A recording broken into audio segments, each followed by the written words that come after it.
अस्सलामुअलैकुम to class, कैसे हैं आप लोग बच्चों। आज 19 जनवरी है और मंगल का दिन है। आज हम उर्दू का सबक नंबर 20 रेलवे स्टेशन के सवाल नंबर 5 और 6 करेंगे। सवाल नंबर 5 है अल्फाज के जुमले बनाएं। आपने साइड पे लाइन लगानी है, एक तरफ लिखने अल्फाज, दूसरी तरफ जुमले। पहला लफ्ज़ है रेलगाड़ी। रेलगाड़ी बहुत तेज़ चलती है। मुलाजिम, अली के अब्बू दफ्तर में मुलाजिम है। सैर, हम चिड़ियाघर की सैर करने गए। टिकट घर, बस अड्डे पर भी टिकट घर होते हैं।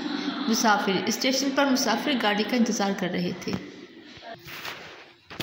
बच्चों सवाल नंबर 6 है दुरुस्त जवाब के सामने स्वाद और गलत के सामने गैन लिखें। तो बच्चों ये 10 थे, आज हम 5 करेंगे, 5 हम कल करेंगे। नंबर 1 है उमर को हवाई जहाज़ की आवाज़ आई। ये जुमला गलत है, इसके सामने हम गैन लिखेंगे। फिर है जावेद साहब ने उसे सबसे पहले टिकट घर दिखाया। ये जुमला सही है, इसके सामने हम स्वाद लिखेंगे। फिर है रेल पटरी पर रेलगाड़ी खड़ी थी। ये जुमला सही है, इसके सामने हम स्वाद लिखेंगे। नंबर 4 है स्टेशन पर मुसाफिरों के बैठने की जगह नहीं थी। ये जुमला गलत है, इसके सामने हम गैन लिखेंगे। नंबर 5 है गर्मियों की छुट्टियों में उमर पेशावर जाएगा। ये जुमला भी गलत है, उसने मुल्तान जाना था, इसलिए इसके सामने भी हम गैन लिखेंगे। बच्चों का काम आपने कॉपी पर करना है और उसको अच्छी तरह से याद भी करना है।